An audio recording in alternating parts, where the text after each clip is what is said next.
Now, the next segment has something to do with our Constitution and probably with everybody in the world, and that is happiness, the relationship between purpose and happiness. And for this journey, I turn the floor over to Melissa Jun Rowley to have a conversation with Marques Anderson and Daniel Cordaro. Melissa.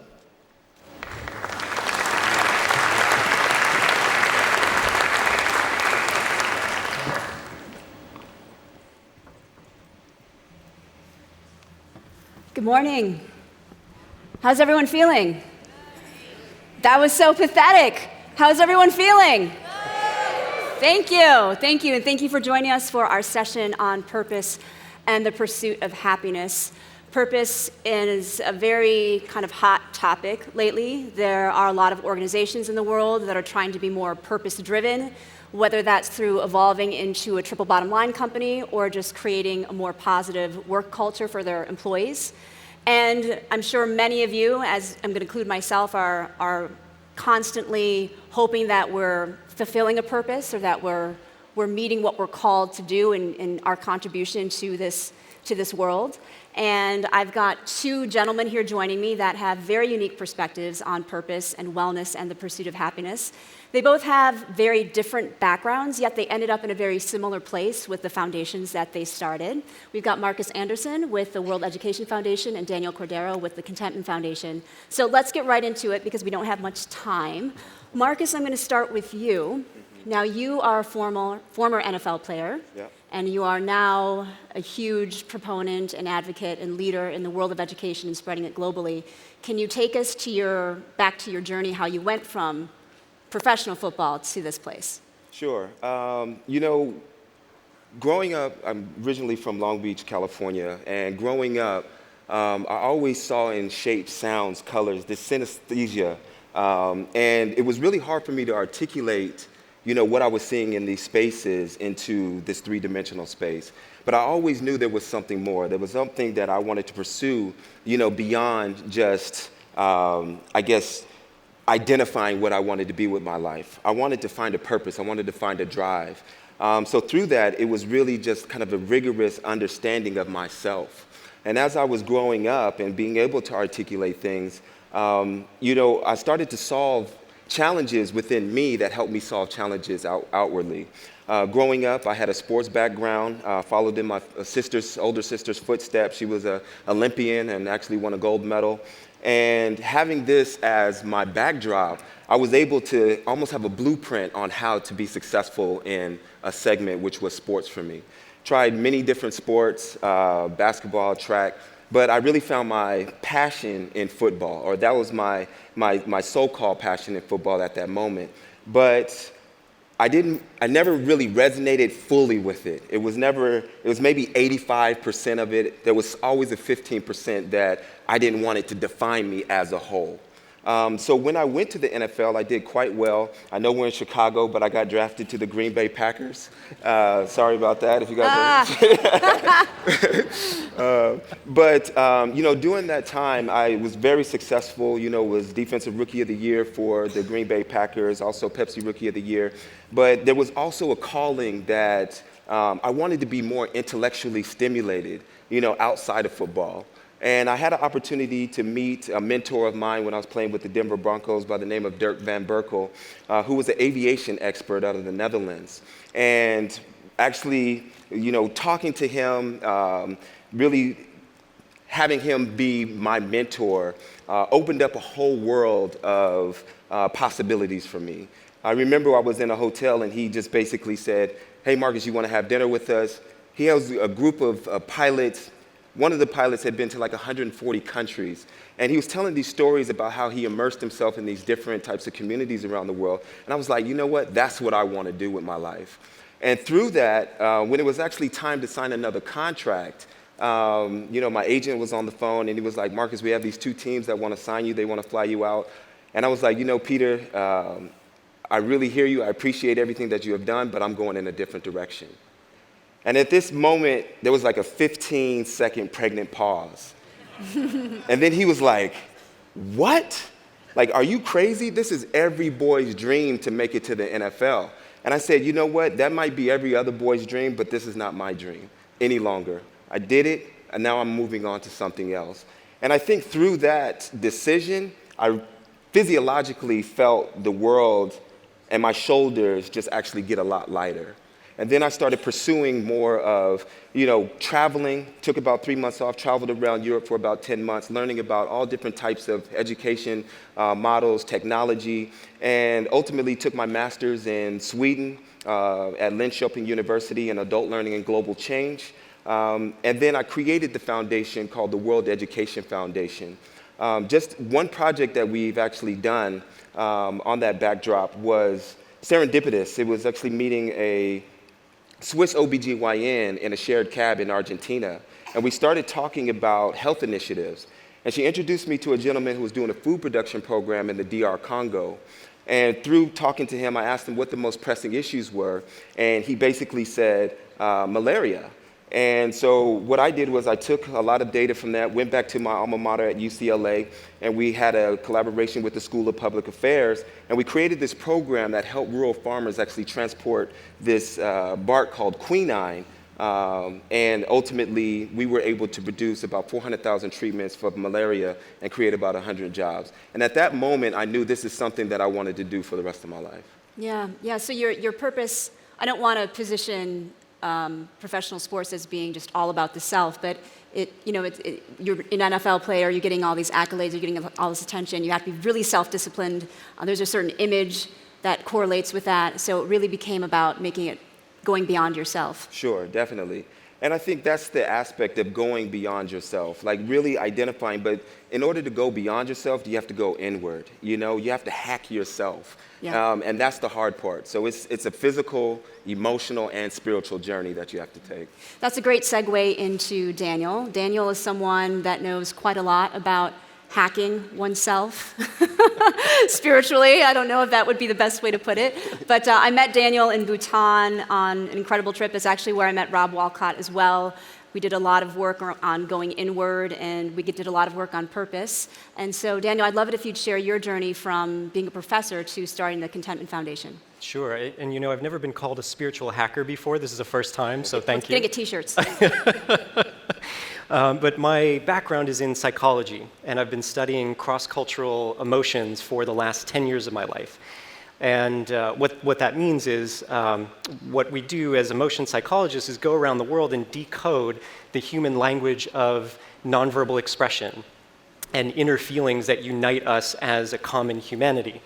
So instead of looking at things that divide us and where we can look at differences between people, what we wear, where we go on Sunday afternoon, what we believe in, we can look at how people are united through these common shared experiences. So I was the director of the Universal Expression Project at UC Berkeley, and my job was to try to figure out how many emotions are universal, which ones, and what does that mean for our shared common humanity.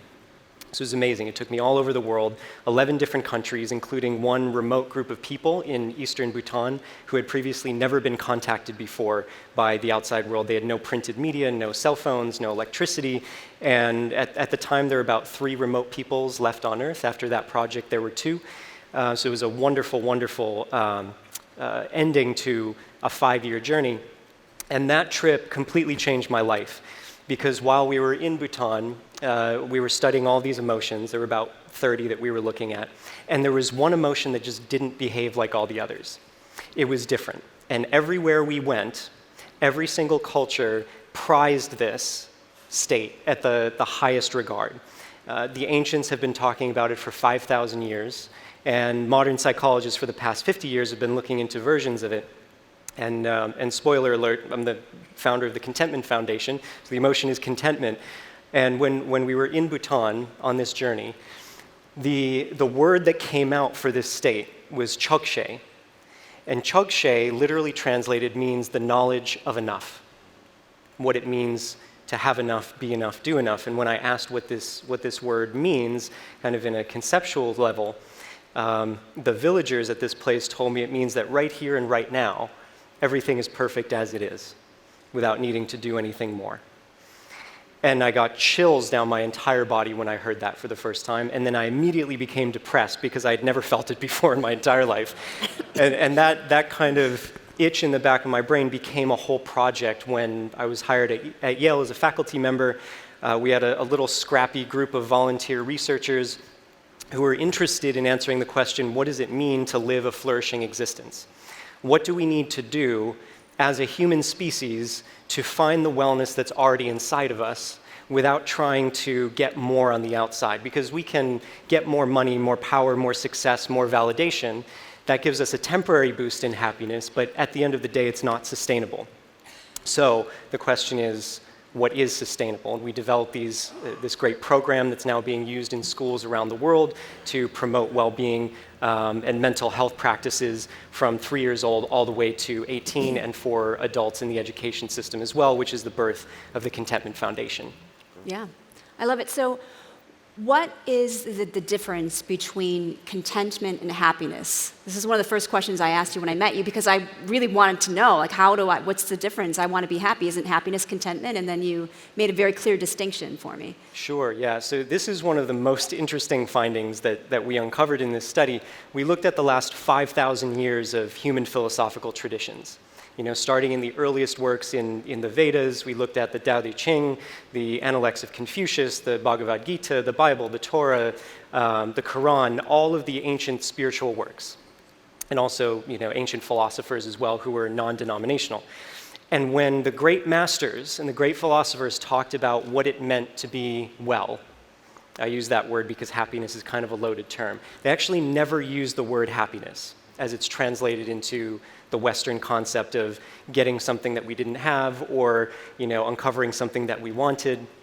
So the Western concept of happiness largely equates to getting more that I didn't have. Contentment, on the other hand, is understanding that in this moment right now, there is a sense of enoughness that is inside that we can access at any time, regardless of what's going on outside, regardless of whether you're in a state of total pain and suffering because there's something extraordinary happening, or the greatest joy and elation. There is a state of equanimity and peace inside of us that we can find, and there are tools that we can use to get there. Great. And this is a question for both of you.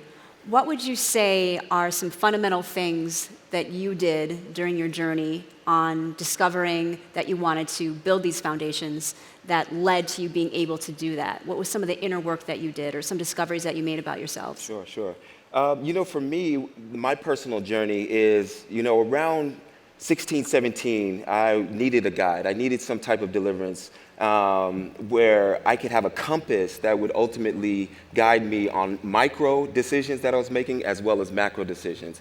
And I wanted to be able to connect that from the ideological standpoint to a physiological standpoint. So what I would do actually when I would go into kind of these meditative states is that I would listen to my heart, like physiologically listen to my heart. And if I asked a question and my heart started beating fast, I knew it was something that I needed to actually put on the shelf or revisit sometime else, or might not be able to act on it right then and there. But if I was to ask a question and my heart was calm, then I knew it was something that I should pursue, and then I just would check in, more and more during that process. And what I found is that guidance, physiological guidance, helped me to almost do a manifestation or a curation of what I wanted in my life. So I think it was bringing down this spiritual type of knowledge. We can get into the Akashic records and all those things, but maybe not now. But being able to articulate that in the physiological space where it was guiding me and directing me. Yeah, that brings the whole concept of listening to our bodies to a whole different level. I know when I'm trying to check in with myself about something, it's my gut. Everything comes from here, from the solar plexus area or lower. Daniel, what are some things that you do? Or what did you do, actually? What have you done thus far to get to where you are now in terms of discovering the Contentment Foundation and feeling called to do that? Yeah, on a personal level, I've done a lot, and I have a long way to go at the same time. But if I could share one thing in the short time that we have, there are a lot of change makers here in the audience. We've seen a lot of change makers on stage, people who are envisioning the future and trying to solve the world's greatest challenges. When we set out to solve the world's greatest challenges, we have to also be able to solve the inner challenges that we have. Because the change that we want to see in the world starts in here. You have to be the change. it comes from an understanding of who you are at the deepest possible level, and then allowing yourself to be a fractal of what needs to happen outside. So the one thing that I recognized is that if I want to have an impact in the world, I have to impact myself first. So I've gone on a massive journey to understand the nature of the mind, the nature of suffering, the nature of my unconscious programming. And like I said, I don't have it all figured out. I'm still on that journey. But that is the source from which all of the greatness of the doing at the Contentment Foundation comes from, is that everyone who I work with is also on a similar journey. And the most effective change makers in history are the ones who have deep philosophical roots and understand these ideas of the nature of self at the deepest possible level. Mm-hmm. Great. So I'd like to get into more of the work of your foundations at this stage, because it seems that contentment and wellness and education are all elements that can really help people create the space that they need in their hearts and their brains to find their purpose, or to understand what their calling is. And I know that, Marques, you have some interesting models that you do at your foundation around this. Can you talk about that? Yeah, you know, starting off, kind of just doing participatory action research, I wanted to understand, you know, what was the missing link between development and local communities. And what I found is that there is a gap between academia, technology, and implementation. So to say academia, you know, is very theoretical. We're worried about references. We want to be, you know, cited, and we want to prove the science of what we want the world to look like, or possibilities of the world to look like. But sometimes that knowledge actually gets stuck in these ivory towers, where it's just amongst, you know, the people within that university or higher education institution. So what we wanted to do was draw down on that and bring that into local communities around the world. So through bridging that gap, you know, I was able to travel to 75 different countries, worked in 18 different countries, and what I found is that people find solutions best when they're at their edge. And then I think, you know, when we talk about edge, we created a model which is openly education, devotion, guidance, and emergence. So with education, it's not the numeracy and literacy per se, but it's the deschooling. It's the reprogramming of those old mindsets that we've taken upon, those old systems, and how do we actually discover in a new world. And then you have the devotion, which is the ecological learning. So this is learning with nature. And this is getting back to understanding our place within the broader construct of us and the earth. And then we have the guidance. This is that relational learning. So this is tapping into that indigenous wisdom, as Daniel has actually mentioned, where we're creating new systems of direction. And then that last bit is emergence. So this is that experiential learning. This is learning through experience, whether we're in off-the-track mapping of traveling, or we're immersing ourselves in these communities around the world. We feel like, just like edge computing, a lot of those insights come when we're pushed to our edge.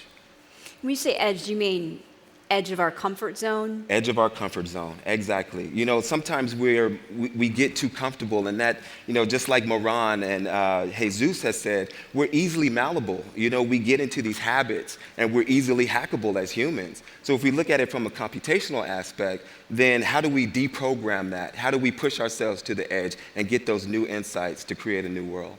Great, great. And you both incorporate, to some degree, ancient wisdom into the work and into the curriculum. Daniel, can you talk about how you're doing that at the Contentment Foundation? And if you can, talk about how that relates to people, to someone's wellness, and to understanding themselves enough where they can actually find their calling and evolve with it? Humanity has, for the last 5,000 years plus, and that's just when we started our written records, has been asking this question of what does it mean to be well, and what does it mean to live a flourishing existence? And our ancestors have laid a trail of breadcrumbs with practices and ideas and philosophies that we can choose to dig into to transform our lives inside. And modern scientists are agreeing with that. So for the last 50 years, for example, positive psychology has been asking the same question but using the scientific method. And it's interesting. I hear a lot of people talk about developed nations. You know, places where, and my question is, developed how, right? Developed, you know, big buildings, right? Big bank accounts, big ideas, great technology. But what about philosophically? I know places that have very small buildings and very small bank accounts that are massively developed in here and massively developed here. And there's a lot to be learned from those countries. So I think when we talk about developed countries, implying that there are countries that are not developed, we have to ask the question, developed how? Sure. So we draw from the wisdom of those places. We draw from the wisdom of what our ancestors have been talking about for thousands of years, and we back that with scientific evidence. And where those two pieces overlap, we threw our dart and extracted some of the most potent medical-grade practices that reliably lead to a sense of sustainable wellness inside that a 3-year-old can adopt within a couple of weeks, and it completely transforms the school environment. Bullying decreases, stress and anxiety of educators decreases, communities start to develop in safe and healthy ways. It's absolutely extraordinary when we apply these very simple yet ancient concepts around what it means to be human. Mm-hmm. And you have kind of a different take on purpose, and I don't want to get into a debate around semantics. We have the news media to do that, and I don't want to get too heady. But what is your perspective on the concept of purpose broadly, the way that it's being used kind of throughout social media and the seminars and workshops that people go to and the draw to it? It's a little bit of a buzzword right now. I'll say my personal take. My personal take is that for 10 years, I worked on when people would ask me, what's your purpose, what's your mission? I would tell them that my purpose is to try to not have a purpose, because I was so obsessed with having a purpose that it was ruining what was possible. And what I discovered for myself, and this is very personal, people might have a different perspective, but to me, purpose was the story that my mind was telling to convince me that I was important. And once I recognized that this sense of purpose that I had was just a reflection of my ego, and I put that to the side and said, well, maybe I'm not like, King Arthur pulling the sword out of the stone and it's my destiny to save the world. When I just stepped up and said, I have great skills to offer, there are massive problems that need to be solved, and I have a desire to serve, that's when doors started to open beyond my wildest expectations. Mm-hmm. So when the ego went aside and I dropped the notion of self-importance, that's when the great change started to happen. Yeah, kind of opened things. Marques, what is your take on that? I mean, I agree on many ways with what you're saying, Daniel, because I think purpose, in my own personal experience, my own purpose to change the world, it's definitely fueled by ego sometimes more than others, and I need to check in with that, but it can definitely be an ego-driven thing. What's your take on that, in this definition that we're attaching to it right now? Sure. For me personally, I think we all have an individual purpose. And I'm not sure if our purposes don't change from, second to second, moment to moment. But I do look at it as that we are each vessels, and that we are to clear our palate and to do the self-work to actually clear that palate, to understand what is needed from us. And I think when we start to look at it and return about not what we want our purpose to be, but what is called for from the universe, then we start to understand our alignment to what we need to do physiologically here on this planet. And I think, ultimately, when we find our purpose, we begin to move in a way that's a lot more calm, a lot more peaceful, and we have a lot more security in where we're going. Contentment, where we're just being able to be. And I think sometimes as humans, we want to be certain things or define ourselves as certain things, but the process of becoming, it should be at the forefront. We're always becoming something. We're always in this kind of transitional state of oscillating around something that's higher. And then ultimately, when we get to a point where we find one purpose, maybe we make a quantum shift to actually doing something that's different, but we are still of service. And I think that's where purpose lies for me. And how do you think this applies to larger organizations? Have you worked with, both of you worked with organizations where you can see those shifts evolve in the leadership and how it kind of emanates down to the staff? Yeah, I mean, the culture, I mean, you see businesses that still thrive, that are where they have happy employees. And I think that is a reflection of that internal work. And I think organisms and systems, they're very similar. The human is very reflective of the earth. Businesses are very reflective of humans. So as, organizations do that inner work of understanding their components, then they can start to create these better systems of what are they delivering? Why are they delivering it? Are they just driven by capital markets, saying, hey, I need to do this because it's going to make us X amount of dollars? Or should I say, I'm going to take the long vision and say, hey, maybe we don't make a lot of money now, but if we're serving a purpose, then the market will catch up to us. Got it. There's this weird unspoken philosophy in organizations today that in order to be effective, you have to be miserable. And it's just simply not true. The science shows that it's not true. History shows that it's not true. There are ways to kind of push our organizations to the extremes until our teachers, our staff, our teams are stressed out and burnt out. But there's another philosophy where if you integrate certain wellness concepts, or the idea that humans think better, make better decisions, are more creative, are more innovative when they have that piece inside, then something really interesting happens. And this is on the neurological level. This is not just through observation.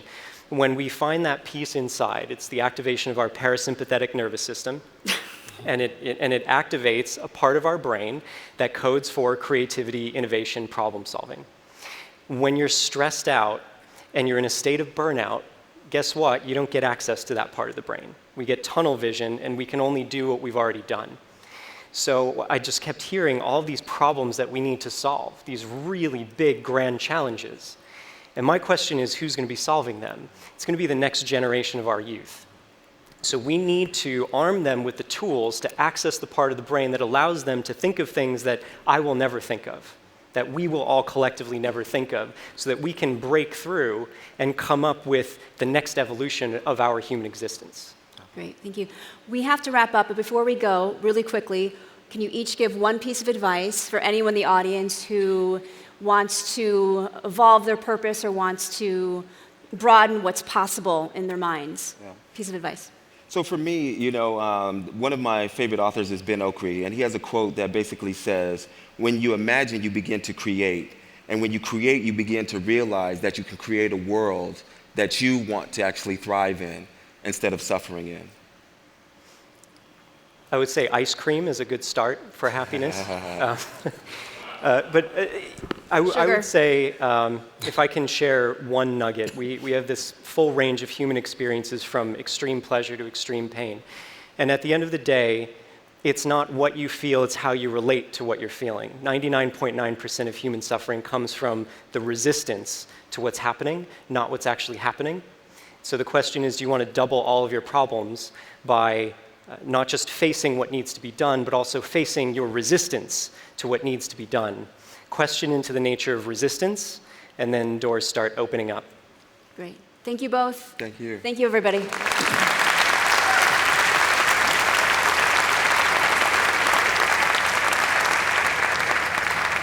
Not the normal platitudes. Thanks so much.